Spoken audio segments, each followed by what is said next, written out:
Lipin cord के chapter number 4 की हम बात करते हैं और इस चैप्टर में हम बात करेंगे कॉलर्जिक ड्रग्स के बारे में। अब पहले हम बात करते हैं ओवरव्यू के बारे में। अब इसमें यहाँ पे बताया हुआ है कि हमारे पास जो ऑटोनॉमिक नर्वस सिस्टम की फार्माकोलॉजी है उसको हमने 2 ग्रुप्स में डिवाइड किया हुआ है अकॉर्डिंग टू न्यूरॉन्स इन्वॉल्व। वो दवाइयाँ जो हमारे पास एसिटाइलकोलिन वाले रिसेप्टर पे जाके लगती हैं उनको हमने उसको हम पढ़ते हैं कॉलर्जिक फार्माकोलॉजी के अंदर। और जबकि दूसरी जो नॉरएपिनेफ्रिन वाले रिसेप्टर्स पे जाके लगती हैं जिनको हम एड्रेनर्जिक रिसेप्टर्स कहते हैं उनको हम पढ़ते हैं एड्रेनर्जिक फार्माकोलॉजी के अंदर। तो बेसिकली ये 2 हमारे पास चैप्टर्स होंगे, कॉलर्जिक एंड एड्रेनर्जिक। ठीक है, वो बात इसने यहाँ बताई हुई है। उसके बाद इसने यहाँ पे दवाइयाँ दिखाई हुई हैं जो आपको सबसे पहले इस चैप्टर को स्टार्ट करने से पहले ये चार्ट ज़रूर देखना है, directly indirectly acting and irreversible indirectly acting. So ये आपने देखना है। उसके बाद if you talk about this paragraph, अब वो बात कर रहा है कॉलर्जिक न्यूरॉन्स के बारे में। अब इस लेवल तक तो आपको इतना पता होगा कि हमारे पास जितने भी न्यूरॉन सेंट्रल नर्वस सिस्टम से आते हैं बाहर, दे ऑल आर कॉलर्जिक। यानी ये प्रिंसिपल आपको याद होना चाहिए, all the neurons coming out of central nervous system are always cholinergic. यानी प्री गैंग्लियोनिक न्यूरॉन जितने भी होंगे आपके वो कॉलर्जिक होंगे। वहाँ पर न्यूरोट्रांसमीटर जो है वो एसिटाइलकोलिन होगा, चाहे पैरासिम्पैथेटिक है, सिम्पैथेटिक है, या हमारे पास एड्रेनल मेडुला को जनरेशन जाती है। Pre ganglionic neurons are always cholinergic. तो ये बात इसने यहाँ बताई हुई है। उसके बाद वो ये बात कर रहा है कि हमारे पास जो पैरासिम्पैथेटिक नर्वस सिस्टम होता है उसमें हमारे पास जो पोस्ट गैंग्लियोनिक न्यूरॉन होते हैं वो एसिटाइलकोलिन को रिलीज़ करते हैं, यानी वो कॉलर्जिक होते हैं। इसके अलावा उसने एक और बात ये बताई हुई है कि हमारे पास जो न्यूरोमस्कुलर जंक्शन पे हमारे पास न्यूरोट्रांसमीटर होता है वहाँ भी एसिटाइलकोलिन ही होता है। जबकि सिम्पैथेटिक का पता है आपको नॉरएपिनेफ्रिन होता है, इसकी बात हम नेक्स्ट चैप्टर में करेंगे। ठीक है जनाब। इसके अलावा एक और एक्सेप्शन इसने ये बताई हुई कि हमारे पास स्वेट ग्लैंड, उनकी सिम्पैथेटिक डिवीजन जो है वो पोस्ट गैंग्लियोनिक, वहाँ पर भी एसिटाइलकोलिन इस्तेमाल होता है। तो यहाँ तक इसने ये बात की हुई है। अब वो हम बात करते हैं न्यूरोट्रांसमिशन के बारे में। आगे इसने न्यूरोट्रांसमिशन की बात की हुई है। अब न्यूरोट्रांसमिशन के वो कहता है 6 स्टेप होते हैं। पहले तो आपका एसिटाइलकोलिन सिंथेसाइज होगा, सेकंड स्टेप में क्या होगा वो स्टोर होगा, थर्ड स्टेप में वो रिलीज़ होगा, फोर्थ में वो जाके रिसेप्टर पे लगेगा, फिर उसकी डिजनरेशन होगी और फिर वो जाके हमारे पास रिसाइकिल होगा। तो ये बात इसने यहाँ पर की हुई है, यानी कोलिन की रिसाइकलिंग होगी।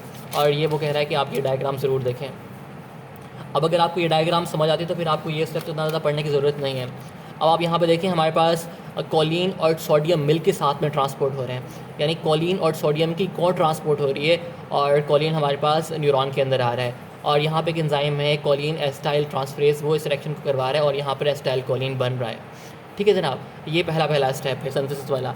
अब इसमें जो एक इंपॉर्टेंट बात है वो आपको ये पता होनी चाहिए कि हेमिकोलिनियम जो है वो कोलिन की ट्रांसपोर्ट को रोकता है, वो इस चैनल को बंद करता है, यानी कि कोलिन रिसाइकल नहीं होगी, फिर एसिटाइलकोलिन आपके पास नहीं बनेगा। तो ये बात आपने याद रखनी है। उसके बाद क्या है, एसिटाइलकोलिन जो है वो आपकी मतलब सिनेप्टिक वेसिकल के अंदर इसने स्टोर होना है ताकि इसको डिग्रेड ना कर दे, एसिटाइलकोलिन ईस्ट्रेज एंजाइम इसको तोड़ ना दे। ठीक है जनाब। उसके बाद थर्ड स्टेप हमारे पास क्या है, इसने रिलीज़ होना है। जब एक्शन पोटेंशियल आएगा, एक्शन पोटेंशियल के आने के बाद जो है वो आपकी इस स्टोरेज वेसिकल के साथ कैल्शियम ने आके रिएक्शन करना है। ये पूरा एक रिएक्शन है, आप आगे मैं बताऊंगा आपको। फिर ये आपने इसने फिर जाके रिलीज़ होना है।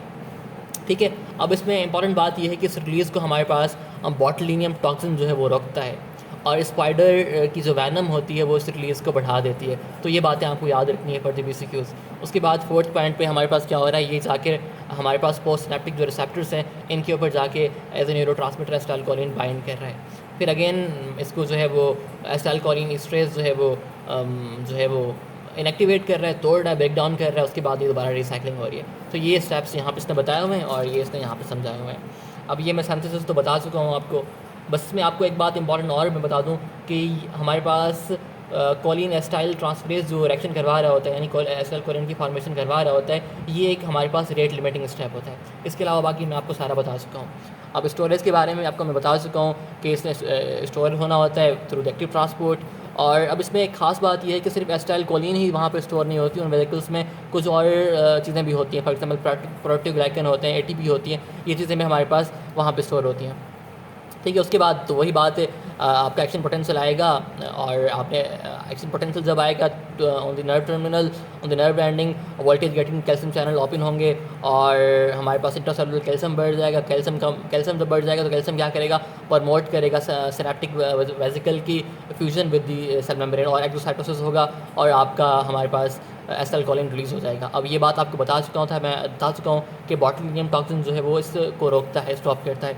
ये बात आपको याद होनी चाहिए। और जो हमारे पास स्पाइडर वेनम है, वो ब्लैक विडो स्पाइडर वेनम जो है वो इसको बढ़ा देती है। ठीक है जनाब, तो ये बात इसने बताई हुई है। फिर ये उसने बाइंडिंग का बताया हुआ है, इसमें कोई इतनी खास बात नहीं है। वो यही बात कर रहा है कि पोस्ट सिनेप्टिक जो टारगेट सेल्स होते हैं, रिसेप्टर्स होते हैं, उनके ऊपर बाइंड कर सकती है। जब एक और इंपॉर्टेंट बात इसमें ये बताई हुई है कि ना सिर्फ ये पोस्ट सिनेप्टिक रिसेप्टर पर बाइंड करती है, ये प्री सिनेप्टिक रिसेप्टर्स के ऊपर भी बाइंड कर सकती है, जिन्होंने एसिटाइलकोलिन को रिलीज़ किया है, ताकि जो है वो एक फीडबैक मैकेनिज्म चले और ज़्यादा एसिटाइलकोलिन रिलीज़ ना हो।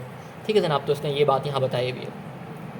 बाइंडिंग के बाद तो जो है वो आपका रिस्पांस इनिशिएट होगा, जो होना होता है वो आगे उसमें हम बात करेंगे कौन से सेकंड मेथड यूज़ होते हैं, वो मैं आपको बता चुका हूँ ऑलरेडी जनरल फार्माकोलॉजी के अंदर। उसके बाद उसने डीजनरेट होना होता है, एक एंजाइम है एसिटाइलकोलिन ईस्टरेज जो उसको डिग्रेड करता है। In the next chapter in the next videos हम बात करेंगे कुछ दवाइयाँ होती हैं वो इस एंजाइम को इनहिबिट करती हैं, इसलिए ये एंजाइम इनहिबिट होगा तो एसिटाइलकोलिन डिग्रेड नहीं होगा और उसकी कंसनट्रेशन बढ़ जाएगी और टाइमिंग बढ़ जाएगी of the activation of the receptors. तो उनको हम कहते हैं इनडायरेक्ट कॉलर्जी के कॉर्नर्स, उनकी हम बात करेंगे नेक्स्ट वीडियो के अंदर। और ये रिसाइकलिंग वाली बात आपको मैं बता चुका हूँ, रिसाइकलिंग कोलिन की ट्रांसपोर्ट होती है with the help of the sodium couple transport, sodium और कोलिन साथ में मतलब को ट्रांसपोर्ट होती हैं और इस ट्रांसपोर्ट को जो है वो आपको मैंने बताया था हेमिकोलिनियम स्टॉप करता है। सो यहाँ तक इसने ये बताया हुआ है। अब नेक्स्ट वीडियो के अंदर हम डायरेक्टली इनकी बात करेंगे, रिसेप्टर्स की बात करेंगे और आगे हम चैप्टर की बात करेंगे। Thank you.